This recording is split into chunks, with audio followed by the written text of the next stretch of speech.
If you're like me and you have more questions about Charlie Kirk's assassination than you do answers, we've recruited a private investigator from Los Angeles, California. He's been on The Truth before. His name is Nils Grevillius. Nils, welcome back to The Truth. Well, I'm very grateful to be here, John. Are you going to solve this mystery for us today? I don't think that I am, John, but I'll try to offer some clarification as to what the defense is doing. Well, let me just ask you to get us started off. Do you believe the official narrative that Tyler Robinson, acting alone, killed Charlie Kirk? Yes. Oh, my gosh. Here we go. All right. Have you shot a 30-06 before? Many times. Okay. And what did you use it to shoot? Oh, I've shot a lot of paper with it and a few dead animals. Never a live animal. Well, they were dead after they were introduced to the 30-06, John. Yes, but when you shot them, were they dead or alive? Oh, they were alive at the beginning. At the end of it, they were dead. And what part of the anatomy did you shoot? Shoulder. And what did the 30-06 do to the shoulder? It goes in, and if you're using soft point hunting ammunition, it expends all of its energy on the target. No exit wound. I've never had a through and through gunshot wound with soft point ammunition. Not with a 30-06. Now, I know a little bit about the 30-06. The steel core black tip 30-06, like the U.S. military would use, will drill 4.5 inches of reinforced concrete at 500 meters and keep on cooking. It's a very high energy, high velocity rifle cartridge. It's a fantastic cartridge. And at the moment that Mr. Kirk was shot, and the initial videos that landed on Twitter within, I think, an hour of his death, I knew that of him being shot, I knew he was dead, that he'd been hit by a high velocity rifle cartridge. So does it surprise you that there was no exit wound? No. Why? Because you don't always get an exit wound. The neck, particularly, is an interesting piece of anatomy. Other than the two arteries coming on the sides and the pipe up the middle, it is mostly bone and muscle. So soft point hunting ammunition particularly would not always exit the body. There would not always be a through and through gunshot wound. If he had been shot, say, John, if he had been shot in the mouth or the nose or the forehead, it would have split his head in two catastrophically. Well, have you seen this YouTuber, Chris Marchinson, who has done ballistic tests using a 30-06 on different animals, pigs, goats, sheep? 100% of his tests from 150 yards don't leave exit wounds. They leave exit trauma, where the whole back of the anatomy is destroyed. He takes a very contrary view to yours, and he says that, contrary to what you just said, that the neck is one of the most pliable parts of the human body, that there is very little muscle there, and there's one bone, and the rest of it is basically just skin and gristle, not muscle, though, and that all of his tests show huge, massive trauma to the back of the bodies. Well, that's very interesting. Perhaps the defense will call him as an expert at the trial. Okay. Have you put a 30-06 together before? I have. And how long did it take you to do it? To put a 30-06 together? I think I can put an M1 Garand back together in about a minute and a half, John. Is that a form of a 30-06? Yes, is that a type? The M1 Garand is a 30-06 rifle. Is that what Tyler Robinson used? No, Tyler Robinson was using a Mauser 98. Have you ever put one of those together? Yes, I have. Okay. And can you do it without a special tool? Yes. And you can disassemble it without a special tool? You cannot disassemble it in detail without an armorer's tool. What I mean by that is take every single part off of the weapon. No, we're talking about disassembling it as Tyler Robinson is alleged to have done, where you just separate the barrel from the housing of the gun, right? I don't think that there's any allegation that Tyler Robinson removed the barrel of that rifle. Now, he may have removed the barreled action. To remove the barrel from the receiver requires a wrench and a vise. And a vise. Yes. Could you do it without the vise? You'd be remarkably lucky if you could. I would bet against it, John. So doesn't that just in and of itself defeat the official narrative that Tyler Robinson climbed up on the roof, put the gun together, fired the shot, broke it apart, and then put it in a bag, which he then ran across the roof, lowered to the ground, and then scaled down the side of the building, and then ran into the woods where he put it back together and left it on a blanket? I don't think so. I think what you're referring to is removing the barreled action from the stock. It depends on what sort of a bolt is used to secure the barreled action to the stock. On the lower part of the receiver that the barrel is screwed into, there is a rectangular recoil lug that has to fit into a mortise in the stock. Now, that particular Mauser 98, John, has some sort of a plastic, fiberglass, or polymer stock, a sporter stock rather than a military stock. And so all you would need to do is undo the bolt securing the action and barrel into the stock and lift it out and then put it in the bag, if that is in fact what occurred.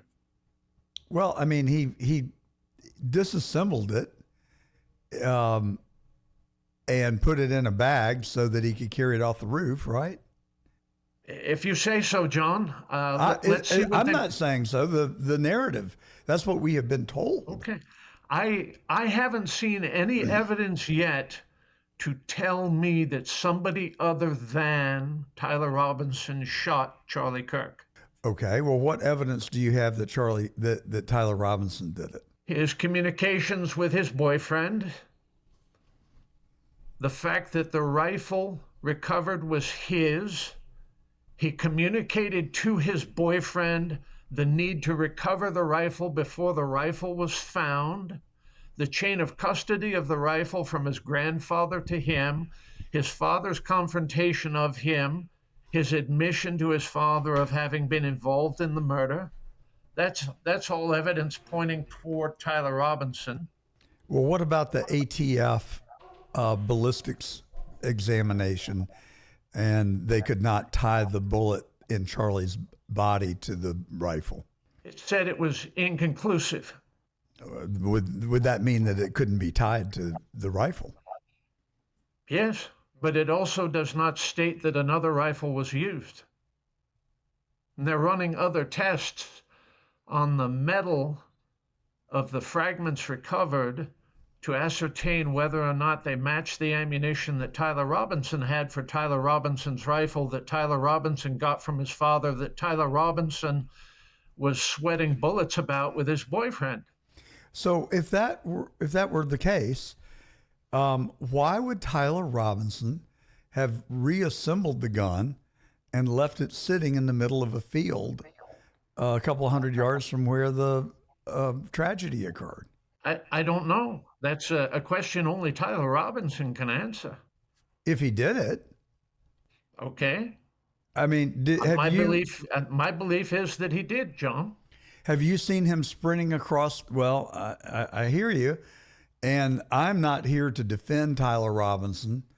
I'm not here to spread false information. I'm here to discern the truth. And you're much more experienced in these matters than I am, although I did work for the district attorney in Macon, Georgia for a period of time, and I had some exposure. Granted, it's been a long time ago, 40 years in fact. So things have changed a great deal since then. But the behavior is what I'm looking at. And it does not make any sense to me that he would have taken the time to take that rifle apart. He was obviously in a hurry to get out of there because we see him running. We see someone running. We're told it's Tyler Robinson. Does it, have you seen that video? I have. Have you watched it more than once? I think I have, yes. What conclusions do you draw from it yourself? I believe the killer was trying to flee the crime scene. Well, someone was fleeing the crime scene. You keep saying that it was the killer. I mean, the biggest question in my mind is the video that we see of Charlie at the time that he was shot. And what I've observed is that his shirt, it comes out and then he slumps.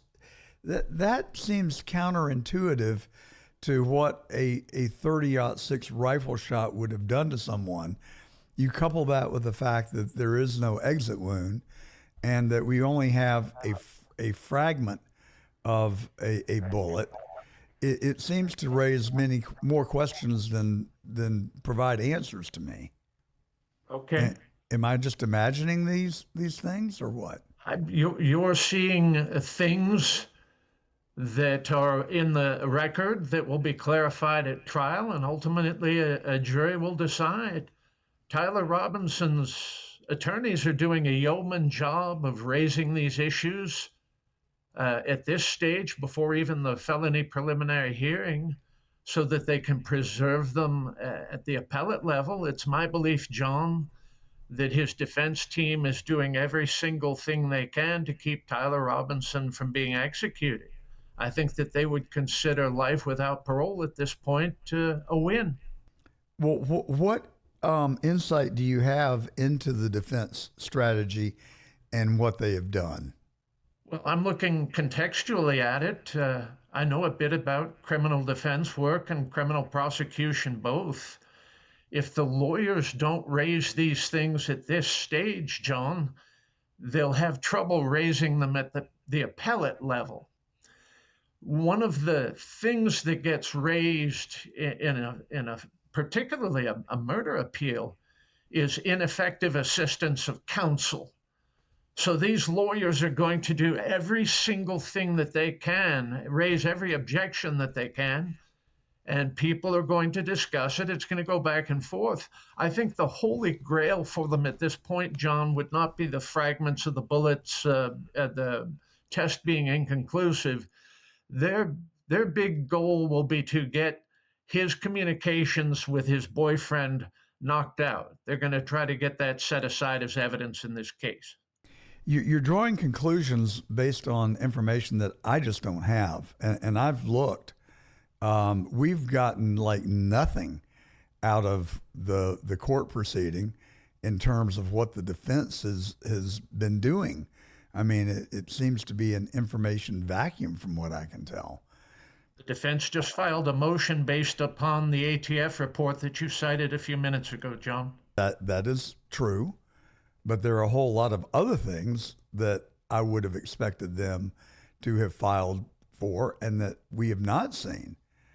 So going back to the shot of Tyler or whoever it is running across the roof, maybe Tyler, I don't know. I'm not convinced of that. But the thing that puzzles me is that the same camera angle and shot should actually show the shooter firing the rifle. Does it not make you curious that we have not seen that footage yet? Well, it doesn't make me curious. There's a lot to the case, and the video evidence is the least of it. Well, if you have a video showing the person shooting a gun in the direction of the deceased, and then you have a victim, I mean, wouldn't that be pretty conclusive?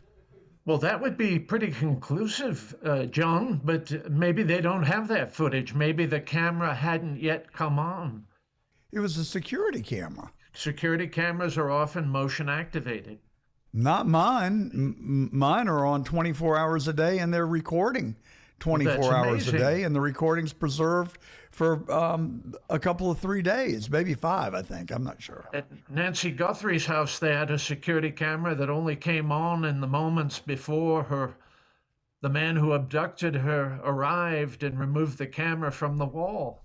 Are you equating a Ring doorbell camera to a college and university security camera that is permanently mounted for the purpose of observing people coming and going onto the campus? Often those cameras are not activated until there's motion. Do we know? Is that the case with this camera? You're the first person that I've heard that has made that statement. Are you saying that that is the case, or it may be the case? It may be the case, John, and those cameras no longer record to tape, they record to a hard drive. And so that's some. Hang on, let me finish. Yeah, I will. Let the defense make that argument and bring that hard drive in and let a forensic expert look at it and see if something was potentially erased. But we don't know if the camera is motion activated, not motion activated, that sort of thing, to speculate and say, well, absolutely, there's footage missing or something like that. We don't know that. All right. Well, have you seen the video of the Turning Point employee in quotes? He may have been a contractor, but in the moments immediately following Charlie's death, jumping up on a chair and removing the CD card from the camera that was behind Charlie? Yes, I have. Does that give you pause? It does not. That camera probably would have shown the shooter on the roof. Good possibility, wouldn't you think? Maybe it does. Maybe the prosecution now has that. Footage, and it was in that 600,000 pages, etc., of material turned over to the defense in advance of the felony prelim that the defense is asking for a 6-month continuance on. I can't remember that guy's name. There are a number of people in Turning Point with that last name. I'm asking Anthony to try and look it up, but it's not Farnsworth, but it's close. Let's say it's Farnsworth until we can get the name dug out.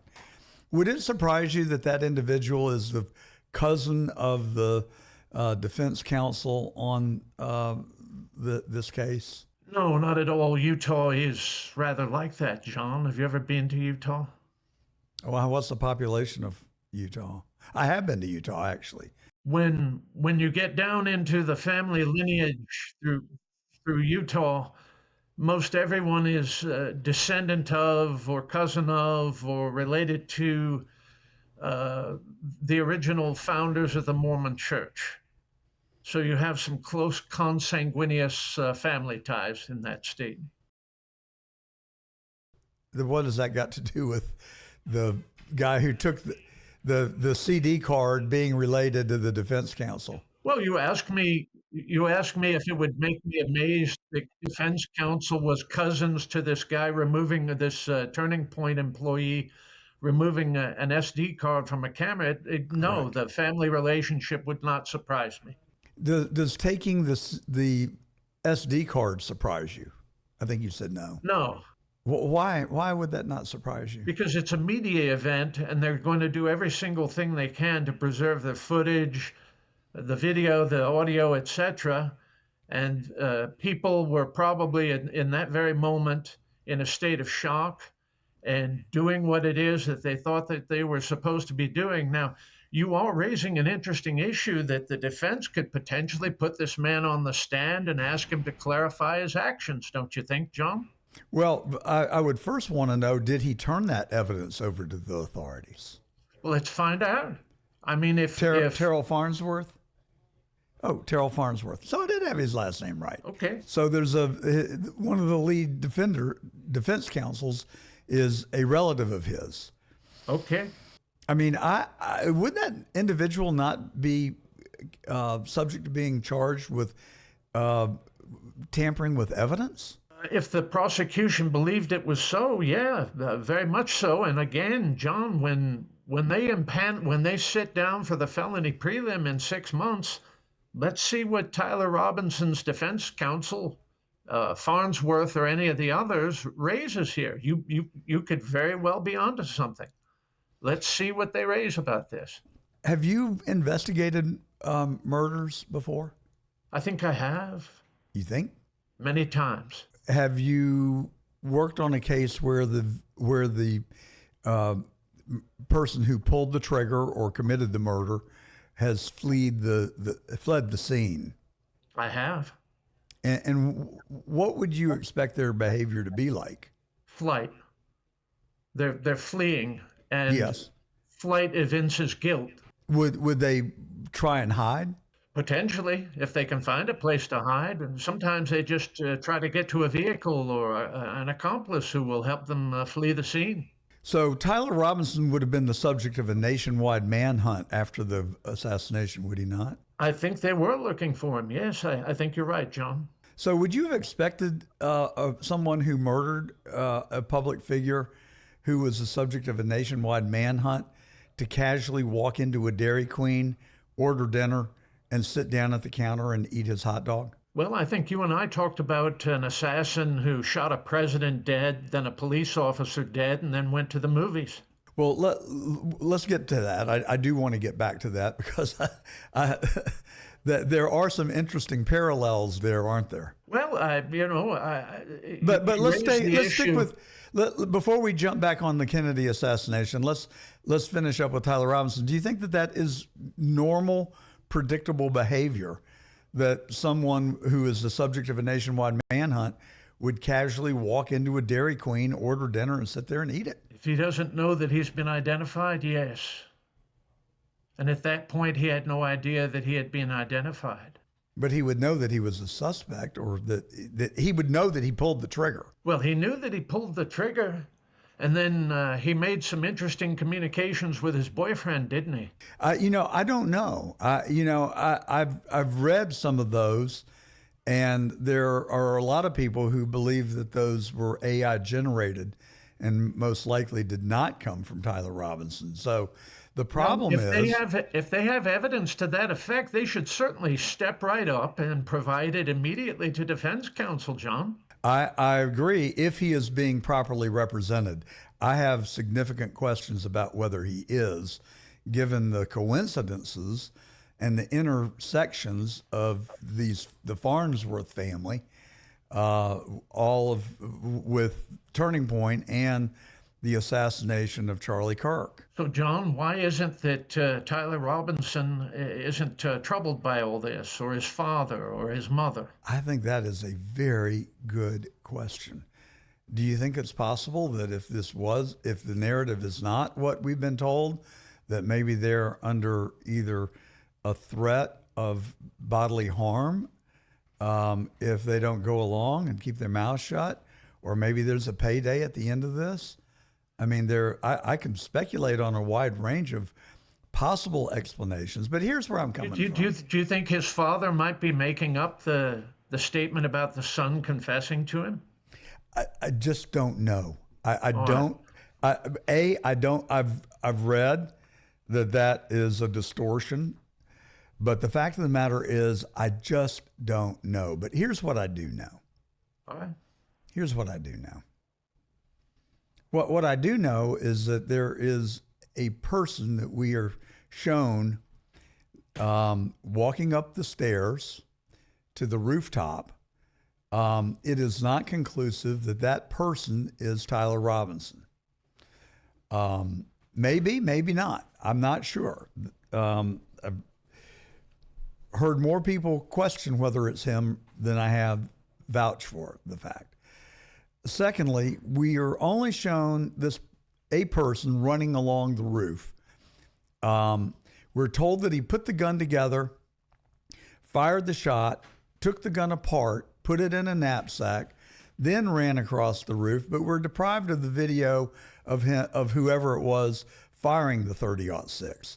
That's just really curious to me. Then we see the person scale down the side of the building and run. I would run if I had been the assassin. And we're told that he ran into a field where he laid the gun down on a blanket and left. Now you're saying that he was panicking that they may find the gun. But I mean, if he had the gun in his possession and he fled by car, why would he just not carry the gun with him? Why would he leave the murder weapon in a field to be found? It does not make sense to me. Well, it makes sense to me, John. I think he was in a panic and he thought he would be identified if he had the rifle, so he abandoned the rifle. Then he decided it would be better if he went back to get the rifle. He communicated all of this with his boyfriend. I think it makes perfect sense to me. Well, if that were the case, wouldn't he try and camouflage the gun? Would he leave it out in an open field? I've also read that they brought in the dogs. The dogs ran through the identical spot. They formed a police line where they held hands and walked through the field. They didn't find the gun. The dogs didn't find the gun. But 20 minutes later, they go over and search the same ground that's been searched twice. And miraculously, there's the gun. And the dogs didn't alert on the basis of gunpowder.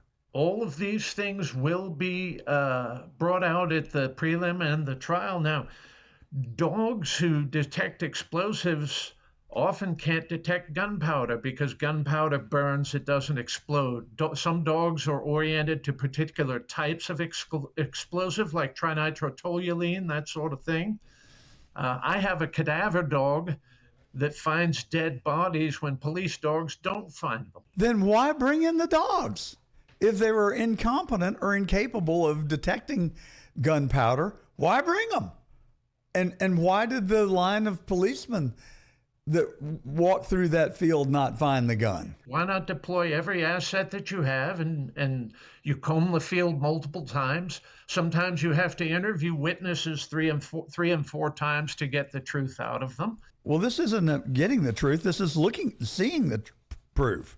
And we're told that it's sitting right out in the middle of a field, for God's sake. Well, okay, John, I mean, these are all very significant things that the defense could raise at the trial. If he is being defended with proper counsel. So here's where I am, okay? I draw no conclusions. Okay.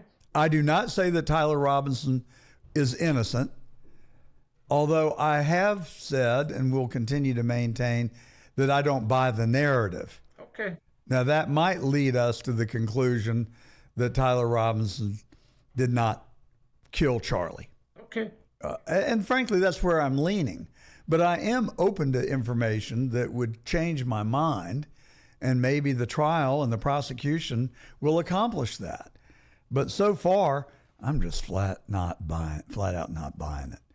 So, John, if they introduce somebody else who confesses to the crime credibly, or they have evidence that somebody else killed him, that sort of thing, I might change my conclusion as well.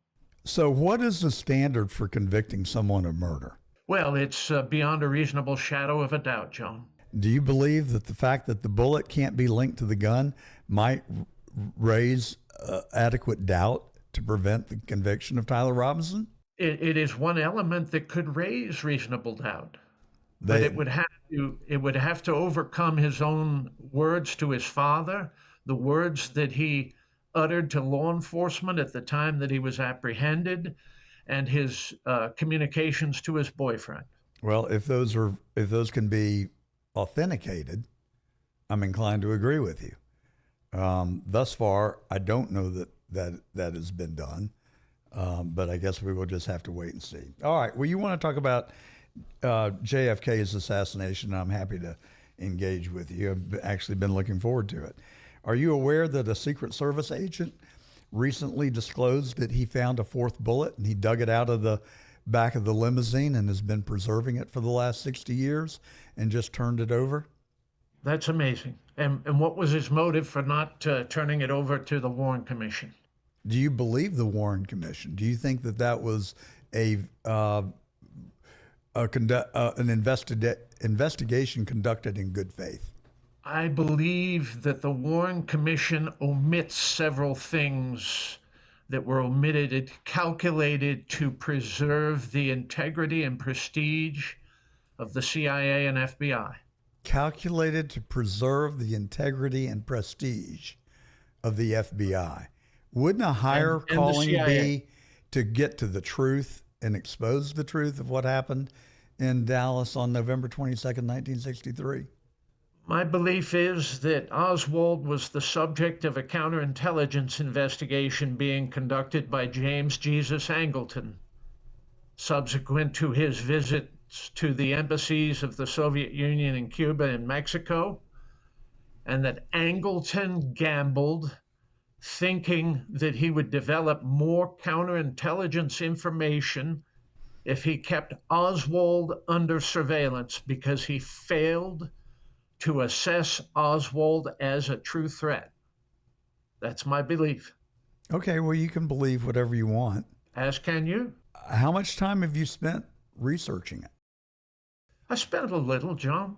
Are you aware that Lyndon Baines Johnson was being dumped from the ticket, and that John Kennedy told Ms. Lincoln, his secretary, that before he left for Dallas? I've heard rumors to that effect. I don't think President Kennedy ever fired LBJ politically in terms of dropping him from the ticket. There was no paperwork filed to strip him from the Democrat ticket. Well, I don't think you have to file a paper to dump him. You have to file a paper to put him on the ticket. But that's what Ms. Lincoln said. And she was a pretty credible source, according to most. Are you aware that Lyndon Baines Johnson was under investigation for fraud in Texas based on his business dealings with Billy Saul's Estes? Yes, LBJ was a crook, a low, greasy crook, John.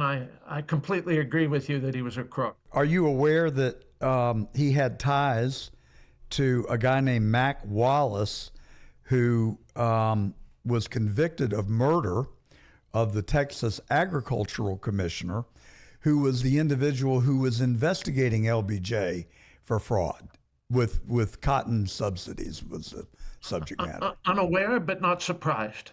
So if you conclude, or if you are aware, and we can agree, that Johnson was a fraud, that he was I would go further, I'd say he's just a bad guy, a bad human being, vile. You have my complete agreement. I read all of Caro's books on him, Master of the Senate and all of this. Great book. LBJ was a floating sack of garbage. We found something we can agree on. Nils, I'm excited. Okay, so the belief is, the theory is that LBJ ordered the hit on Kennedy because it was somewhat known that everybody knew that Kennedy and Johnson hated each other.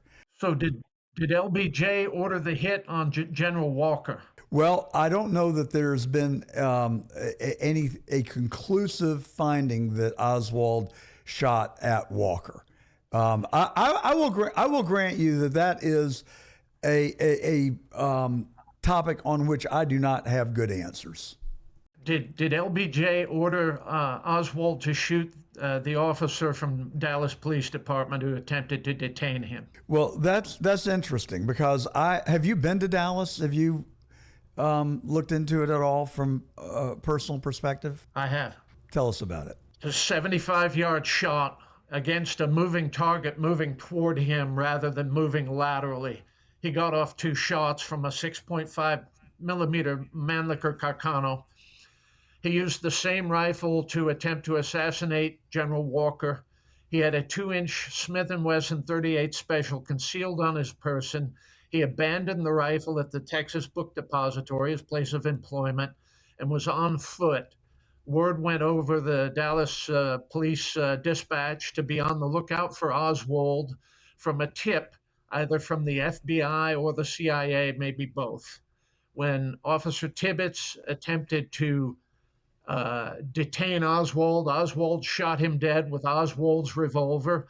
Oswald went to the movie theater where he was arrested by another Dallas officer sitting in the cinema with the .38 Special.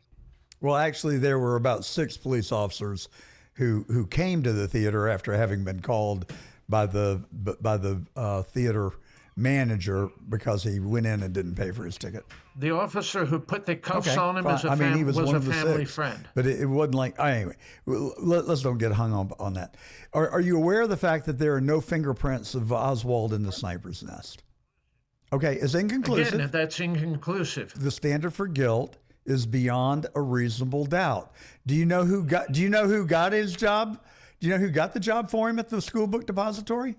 Don't tell me, Nikita Khrushchev. Her name escapes me. It'll come back to me in just a second. She was good friends with George de Mohrenschildt. George de Mohrenschildt, no one disputes, worked for the CIA.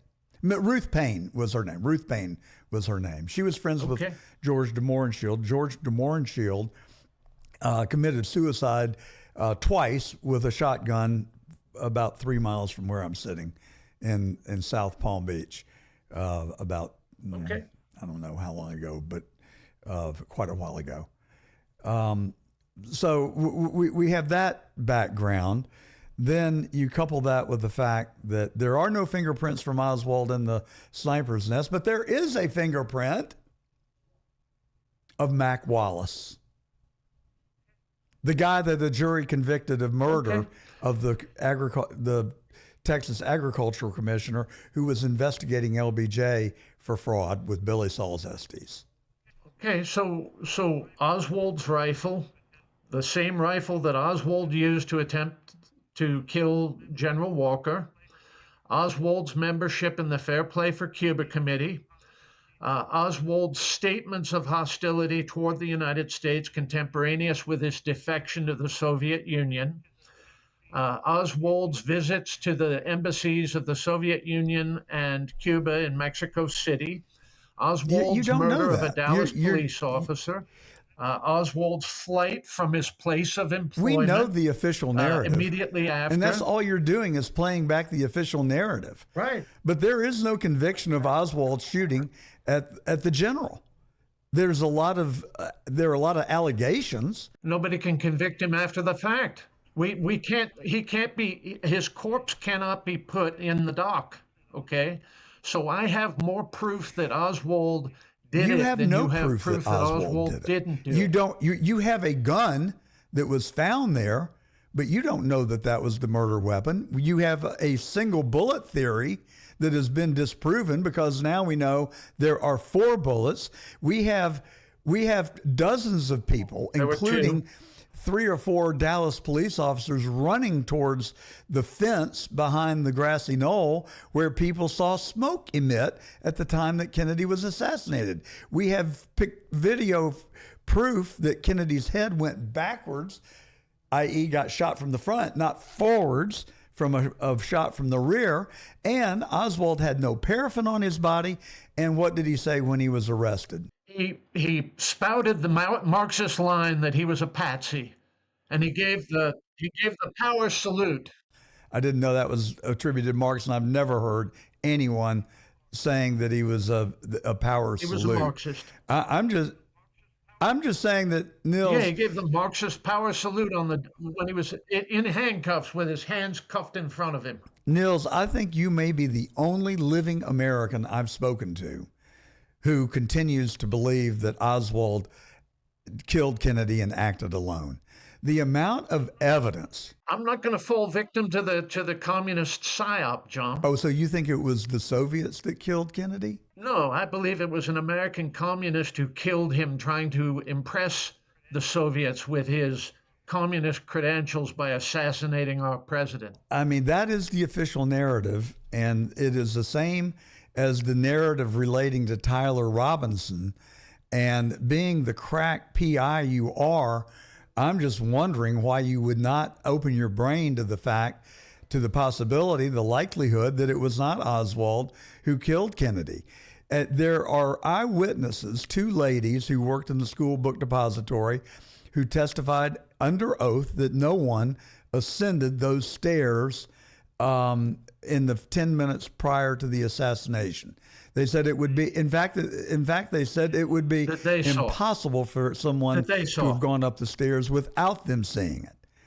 And there are eyewitnesses who saw Lee Harvey Oswald sitting in the break room drinking a Coca-Cola 5 minutes before maybe 10 minutes before the assassination. That's what getting you ready to assassinate our president. That's what you want us to believe. So why would he murder that Dallas police officer? I'm getting to that. John, help me out here. In the moments immediately after the assassination, a Dallas police officer, accompanied by the school book depository manager, ran through the break room, and the cop said, "Who is that?"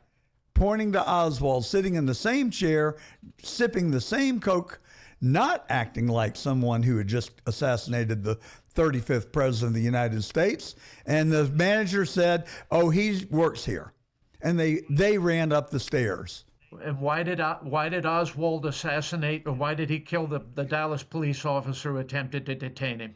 Well, I'm gonna answer it. I'm asking you what you're. I'm asking you. I want to know the depth of your knowledge surrounding the killing of J.D. Tippit. Tibbets attempted to detain Oswald.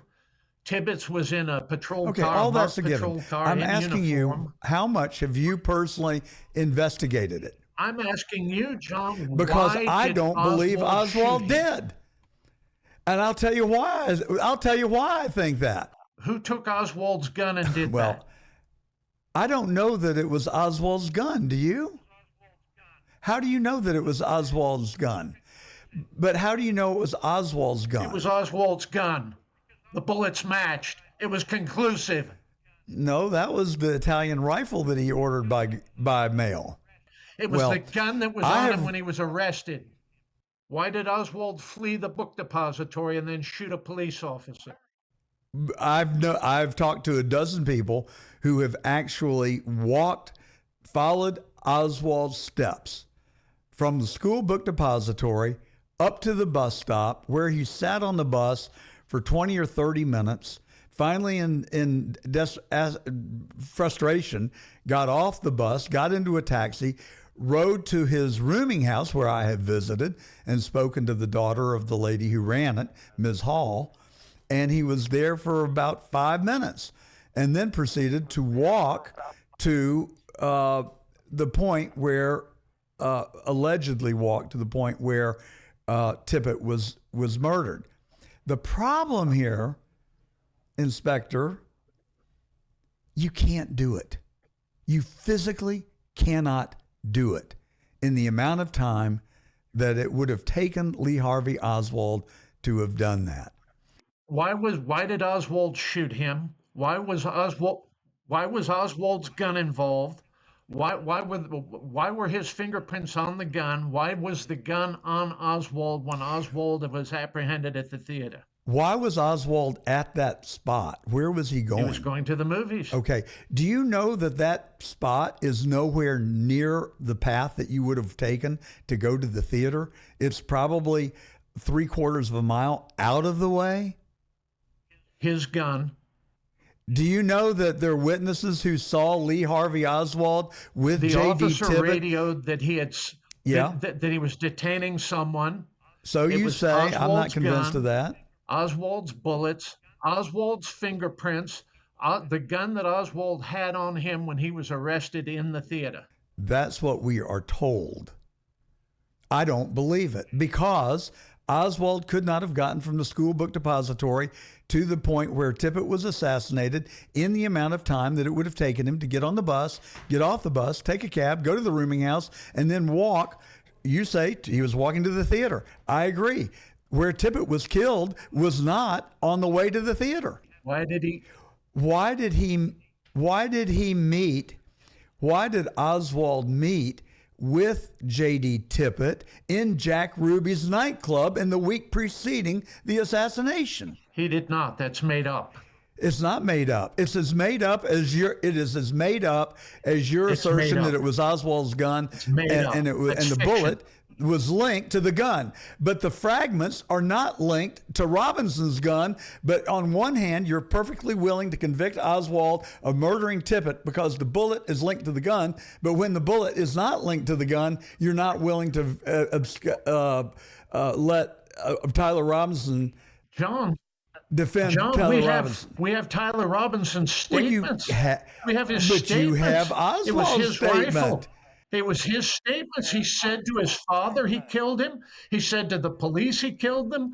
And he said to his boyfriend that he killed him. That he was a patsy. You have Oswald's girlfriend's statement. Okay. But then you have the evidence. Then you have the evidence from his gun, his fingerprints on his gun, the bullets matching his gun. You have the totality of the evidence Why that did he didn't Oswald do murder it. Officer Tibbets? I don't believe that he did. I think you're horribly mistaken, John. Well, the CIA station chief in Mexico City disputed that Oswald was ever in Mexico City. There are allegations that there was an Oswald lookalike. There are also allegations that the Oswald lookalike was in the balcony of the theater where Oswald was arrested. You laugh all you want to, but I just am telling you, you are probably the only living American who has actually looked at the Kennedy assassination, and you're willing to defend the official narrative, which everyone I've ever talked to or interviewed who has looked at the investigation said that it was a complete crock. And that the Chief Justice of the Supreme Court wanted nothing to do with it. That Richard Russell did not want to be on the panel, that the senator from Louisiana did not want to be a part of it. Russell refused to sign it, and Johnson compelled him to sign it. Well, so you say, John. I have told you what my dispute is with the Warren Commission, with their report. It is the omissions, and it is the parts of the government's reports and information that will never be released, because Angleton was running Oswald as a CIA counterintelligence job, and he screwed up. Angleton was an evil, demonic guy who is rotting in hell. And you know how I know that? Do you know how I know that James Angleton is rotting in hell? Because of his failure, John. No, because he said so. He said, I am going straight to hell, and I'm going to recognize all of you when I get there. Okay, so Angleton failed to assess Oswald as an actual threat. No. He treated Oswald Alan as Dulles a goof. Had orchestrated, conducted the investigation. They set Oswald up as a patsy. They lied to the American people. Jack Ruby said, I will blow the lid off of this if you will allow me to testify outside of Dallas, because if I do it here, they'll kill me. Do you know that 100 people with connections to the assassination died of actuarially impossible odds? That there is no into the billions to one that 100 people would have accidental deaths or mysterious deaths, but the one thing they had in common was that they were witnesses to some part of the assassination.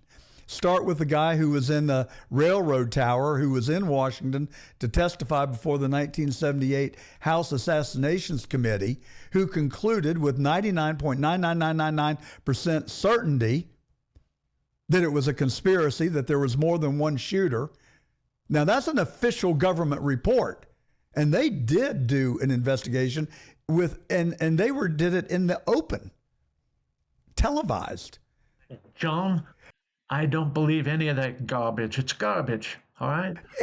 Are you telling me that you don't believe that the 1978 bipartisan commission on assassinations that looked at Kennedy, MLK, and Bobby Kennedy did not conclude that JFK was assassinated by more than one person? My government has done a lot of stupid stuff, John. No, I'm asking you if you know that. I know that, and I don't believe it. Then you can't believe that Oswald acted alone. I do. If it was even Oswald, well, then you might as well believe that today is Monday.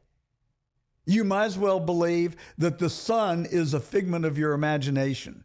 But you're just not being genuine, Nils. Not only that, Sirhan also acted alone. Oh, have you talked to Bobby Kennedy, or have you watched his interviews on Sirhan? Where was Bobby Kennedy shot from? He didn't survive to testify. Where was, I'm talking about his son, Bobby Kennedy Jr., you know, the one who's a part of the Trump administration and is a member of the cabinet? Yes. Where was Bobby Kennedy shot from? Where was the fatal shot? He was shot in the kitchen at the Ambassador Hotel. Now, On his I'll body, tell you the where one was that he I do shot? believe is a conspiracy is the assassination of MLK. Now let's stick with Bobby Kennedy for a minute. Where was Bobby Kennedy shot from? I can't remember if it was from behind or in front. The back of the head. The back of the head at point blank range. Where was Sirhan standing? Yeah, allegedly right in front of him. Now, Exactly. And Bobby Kennedy again, Jr. it was Sirhan's gun. No other gun was recovered at the scene. Bobby Kennedy was shot with a .22. The ammunition was CCI. He was shot by Sirhan. Sirhan admitted to shooting him. Sirhan made a statement as to why he shot him. Sirhan did it. No, that's not true. That is flagrantly, patently false. Sirhan has always maintained that he has no recollection of having killed Bobby Kennedy. That's what he said after he killed him. He said at the moment that he was arrested that he did it. Okay? No, that's not true. You're so the making it one up. that is a conspiracy is MLK. But hang on a second. Bobby Kennedy also quotes Bobby Kennedy, his father's best friend, who actually was shot by Sirhan. Was that Rayford Johnson? He was an eyewitness Okay. who got shot by Sirhan. Sirhan got off 2 shots. One hit Bobby Kennedy's best friend, who was next to him. The other lodged in a door frame that the police extracted from it and could tie it to Sirhan. He emptied his gun. He shot all 8 rounds. No, the guy in his security detail, when he pinned Sirhan to the table, said this little guy has extraordinary strength. He could not wrestle the gun away from him, and so 6 shots were fired into the ceiling, all of which have been recovered. That's right. He shot all 8 rounds. Okay. Yes, but not at Bobby Kennedy. He shot 2 all- rounds. he shot all 8 One of them rounds. hit Bobby Kennedy's friend. The other hit the door. And Kennedy was shot from behind at point blank range. He shot all 8 rounds, and it was his gun, and he admitted to shooting Bobby Kennedy. That's not true. That And it is was true. not his gun that killed Bobby Kennedy. It was the gun from behind Bobby Kennedy, as you just acknowledged, that killed Kennedy. And Sirhan was in front of him. So you can't have it both ways. So Sirhan shot him. Sirhan shot him with Sirhan's gun. I've seen the 4473 that Sirhan filled out when he bought the gun. He bought the gun in San Gabriel, California.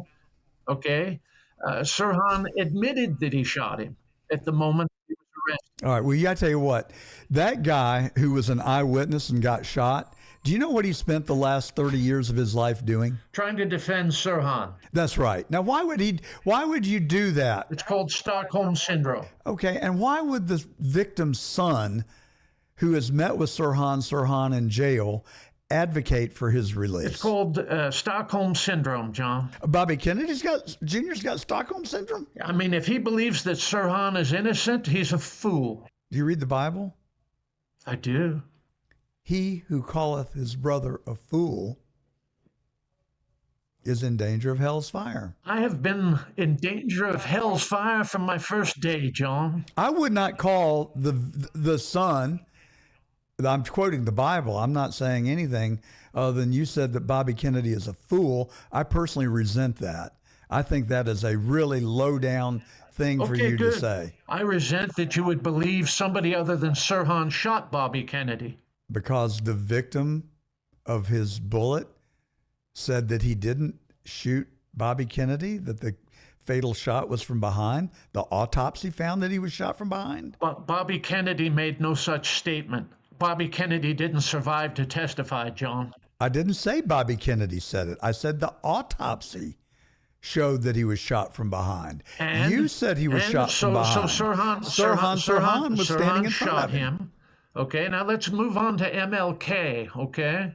Fine. So we have an alcoholic Can't wait for this one. discharged from the United States Army for alcoholism, who was broke all of his life, and suddenly he has enough money to buy a semi-automatic 30-06 and has enough money to flee his crime after shooting MLK. and go first to Canada and then to England.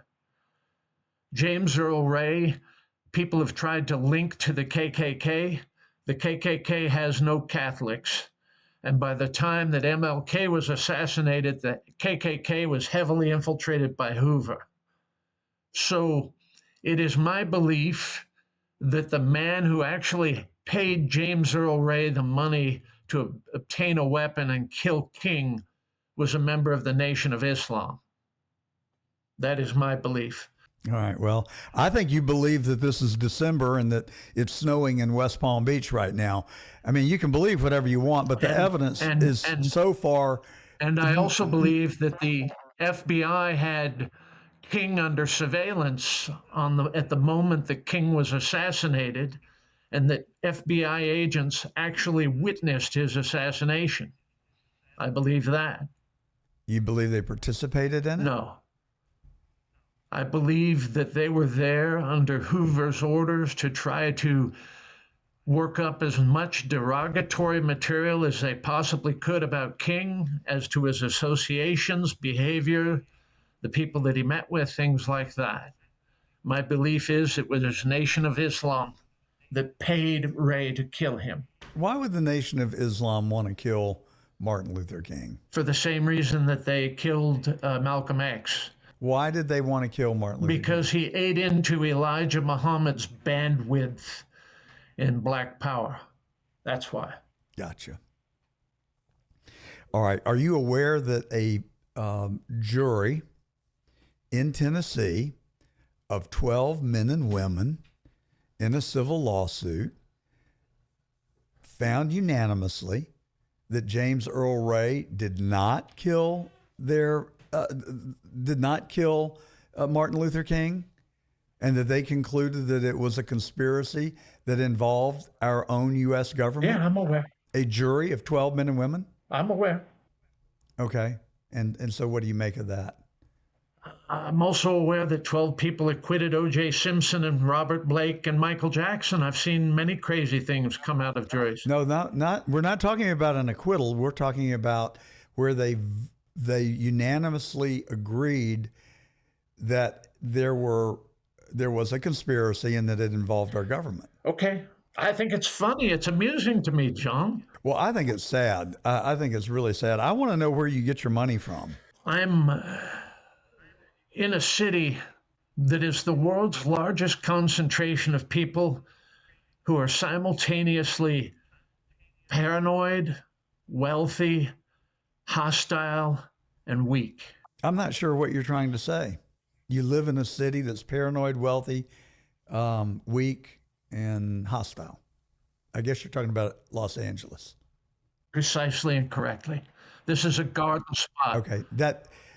That does not answer even remotely the question that I ask. How do you make your living? How do you earn your living?